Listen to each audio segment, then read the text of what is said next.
Aire, Carlos Villarreal y Joana Castro los acompañamos. Se han dado una serie de reuniones en torno a los temas de intentar poner o ejecutar planes para reducir la delincuencia y la extorsión en nuestro país. Entre estas reuniones y planes se ha ejecutado una en Palacio de Gobierno y se ha pedido un diagnóstico de la situación de nuestro país y también recomendaciones a delegaciones de expertos de Estados Unidos, del FBI que se encuentran en nuestro país, de la Oficina Federal de Investigaciones y de la DEA, la Administración para el Control de Drogas de los Estados Unidos. Han estado en Palacio de Gobiernos, reunidos con el presidente José Gerí, y conversamos de este tema con Julio Corcuera, ex viceministro del Interior. Buenos días, bienvenido a RPP.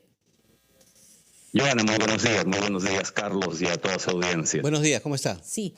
Señor Corcuera, bienvenido, buenos días. ¿Se van a lograr, digamos, o se esperan lograr cambios con estas reuniones y estas dos solicitudes que se han hecho, analizando, por supuesto, el contexto de nuestro país, es decir, de cómo está operando la delincuencia y cómo se están dando los casos de extorsión en nuestro país, o solo se va a lograr dejar una denominada hoja de ruta?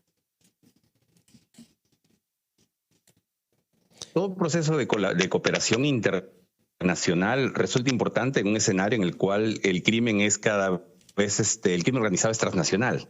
No obstante, no se puede tampoco suponer que a partir de un contexto de reuniones o de la colaboración de un gobierno extranjero, que siempre es valioso, en este caso los Estados Unidos, se va a cambiar la realidad como por arte de magia. Eso es crear una expectativa que resulta falsa. De este contexto, además, hay que tener en cuenta que quien elabora el plan y las líneas de acción es el Estado peruano. Los colegas que han venido aportando su experiencia y demás, lo que hacen es eso, ¿no? Dar un aporte, dar una perspectiva, acercar buenas prácticas, experiencia compartida en las dinámicas criminales que ellos tienen, teniendo en cuenta además que las dinámicas del crimen que ellos tienen son o han venido siendo distintas a las que tiene América Latina y particularmente el Perú. Ahora, señor Corcuera, ¿es factible, es viable adaptar estrategias aplicadas en países del extranjero a nuestro país? Por ejemplo, se habló mucho de establecer, ¿no?, o adaptar el Plan Bratton, ¿no?, que se conoció en el año 2002. Esa es la intención que tuvo cuando era alcalde de Lima Alberto Andrade. O experiencias como en El Salvador. ¿Qué tan viable es aplicarlas aquí en el Perú? Miren, siempre hay experiencias internacionales que no solo es viable, sino que ya se aplican. Si usted observa una serie de normas penales que existen en nuestro sistema, como la extinción de dominio, por ejemplo, vienen de buenas prácticas internacionales. Algunas de estas prácticas ciertamente son valiosas, pero no es tan simple como copiar y pegar. ¿Por qué lo digo? Y tomando lo que bien han precisado usted, Carlos, el Plan Bratton fue pensado en un momento en el que los Estados Unidos y específicamente Nueva York tenía problemas de crimen urbano, específicamente hurto y robo. El Plan Bratton no se pensó ni se implementó bajo la categoría de combatir la extorsión o el sicariato. Jamás en Estados Unidos y Nueva York pasó eso. Es tan disímil lo que estamos diciendo. Sí, delitos menores, robo. Exacto. Y hurto. A ver, para ponerlo en el contexto, Carlos, Joana, a nuestra audiencia, es como si aplicáramos un plan para el Perú de los años 90, por eso lo convocó Andrade.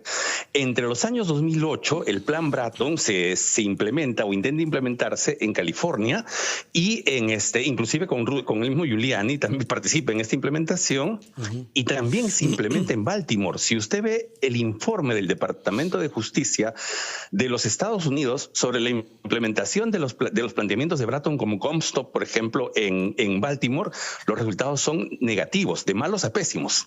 Entonces, estamos hablando que se aplica de Nueva York a Baltimore dentro de un mismo país y no hay tal copia y pega. Nada hace suponer que tenemos dos elementos distintos aquí. Una realidad distinta, un plan que no se pensó en los principales problemas del Perú como extorsión y sicariato, y teniendo en cuenta, además, que estamos hablando de 25 años atrás.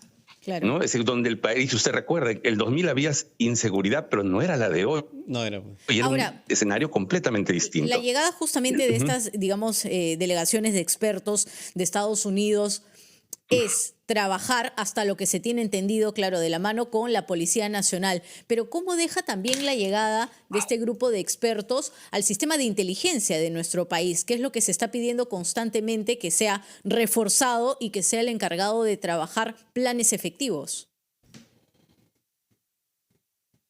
Claro, es una mirada integral la que tiene el abordaje del crimen. Naturalmente la inteligencia tiene un rol importante, pero junto a la investigación criminal es que logra desarticularse unidades criminales, bandas u organizaciones. En ese sentido, Estados Unidos tiene experiencias valiosas y no lo pensaba en la clave de Bratton. Voy a citar una particularmente, por ejemplo, la Oficina de Impuestos Internos, de Servicios Internos de Impuestos de los Estados Unidos, dentro de la misma oficina tiene una unidad de investigación criminal que encausa penalmente directamente a las empresas fachadas del crimen. Sería como, para hablar en términos peruanos, como si la UIF peruana pudiera directamente encausar a toda empresa que se asocia a una organización criminal o tiene visos de operar. Voy a hablar de un caso muy concreto, Carlos, Joana.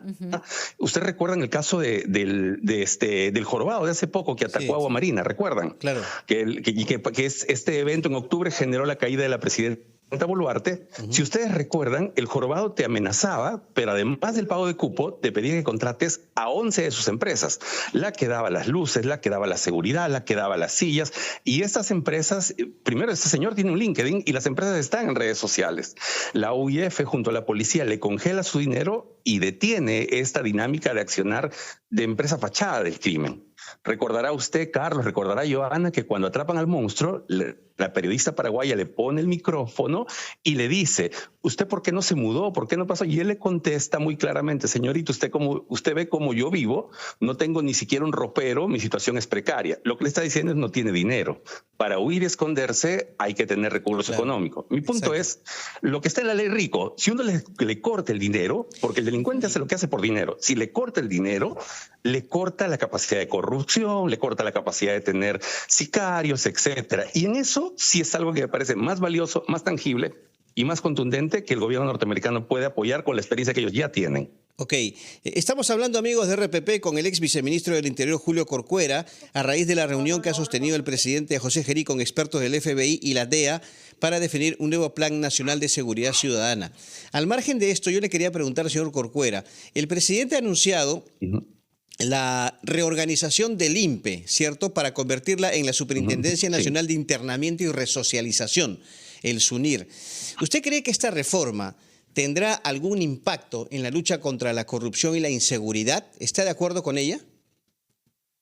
Sí, ahí hay dos elementos que me parecen a mí cuando menos, digamos, sanamente preocupantes, ¿no? El primero es que lo que se ha anunciado es un titular, se va a crear una superintendencia. Después del titular no tenemos detalles, no sabemos cómo se va a organizar, no sabemos qué presupuesto va a tener. Esto implica, además, usted sabe, Carlos, con la experiencia que tiene, un cambio normativo. Tiene que cambiarse la ley orgánica del Poder Ejecutivo, tiene que haber todo ese proceso. Se va a hacer de aquí a enero. Mi preocupación pasa por lo siguiente, no por mucho correr se van a hacer mejor las cosas. Y luego no queda claro, al menos a mí no me queda claro y seguro que a muchos oyentes tampoco, cuál es el plan para crearlo, porque si se va a crear un nombre y dentro de ese nombre se va a hacer absolutamente lo mismo, lo que tendremos es un cambio de rótulo, de titular, pero el resultado va a seguir siendo el mismo. No, o sea, ninguno, si es que la dinámica es la misma, ¿no? Porque ¿qué va a pasar con los trabajadores del INPE? ¿Van a ser los mismos? Eso no lo sabemos, por ejemplo. ¿Qué van a pasar con los funcionarios? ¿Van a ser los mismos? O sea, no lo sé, ¿no? ¿Se va a mantener a funcionarios cuestionados teniendo una superintendencia con un nombre distinto? O sea, a mí lo que me deja el anuncio son más preguntas que certezas. Ok. Porque desarrollo, estas preguntas o estos detalles no están desarrollados en el anuncio, solo se ha hecho el anuncio. Okay. Solo una última pregunta de mi parte, porque hoy hay un encuentro importante, el presidente José Gerí y el presidente de Ecuador. Hay una agenda en realidad bilateral que se llama Plan de Acción Quito 2025. Van a tratar temas que les interesan a ambos países. ¿Qué se puede reforzar o qué se podría hacer en el tema fronterizo? Porque ha sido el propio presidente Gerí quien ha admitido también que a través de las fronteras esto se termina convirtiendo en una coladera, lamentablemente, de bandas criminales que no solo están operando en Ecuador, sino también que ya están pasando hacia la zona peruana y además están generando trata de personas, delincuencia, robo, extorsión, etcétera. Es cierto, la globalización no solamente ha generado un mayor intercambio de bienes y servicios lícitos, sino también se ha generado lo que se conoce como la oscura globalización. El intercambio de armas, de combustible, de contrabando y también organizaciones criminales ecuatorianas que tienen presencia o operan en el Perú. En ese sentido, es un rasgo del siglo XXI del crimen transnacional organizado. Es necesario, indispensable el diálogo con nuestras contrapartes de otros países en intercambio de información, en intercambio de inteligencia y en intercambio también de buenas prácticas que permitan detener este fenómeno. Eso es en verdad sumamente importante y es la tendencia hacia el futuro de cómo va a trabajarse o cómo se viene trabajando el ataque contra el crimen, ¿no? ¿Pero con qué? ¿Con mayor cantidad de elementos, miembros de las Fuerzas Armadas? Bueno, esto dependerá de qué estamos hablando, ¿no? Cuando hablamos de crimen organizado, esto no cumple. Cuando hablamos de control de fronteras, de paso fronterizo, es otra la dinámica. O cuando hablamos, por ejemplo, del tráfico ilícito de drogas, ¿no? Cuando usan, por ejemplo, los puertos para sacar drogas, lo llevan a alta mar y contactan estos con lanchas o embarcaciones ecuatorianas, entra la marina. O sea, va a depender del tipo de fenómeno delictivo del que estemos conversando. Por eso es necesario que todos articulen. Muy bien. Puede que algo comience como digamos, en jurisdicción policial y termine en la jurisdicción de la Marina, cuando hablamos, por ejemplo, de drogas, ¿no? Muy bien. Señor Julio Corcuera, ex viceministro del Interior, muchas gracias por esta entrevista con RPP Noticias. Ha sido usted muy amable. No. Con mucho gusto, que tenga muy buen día. Hasta luego, Joana. Hasta luego, Carlos. Muy bien, señores, 7:18 de la mañana, momento de la pausa y regresamos con más información. No se vaya de RPP.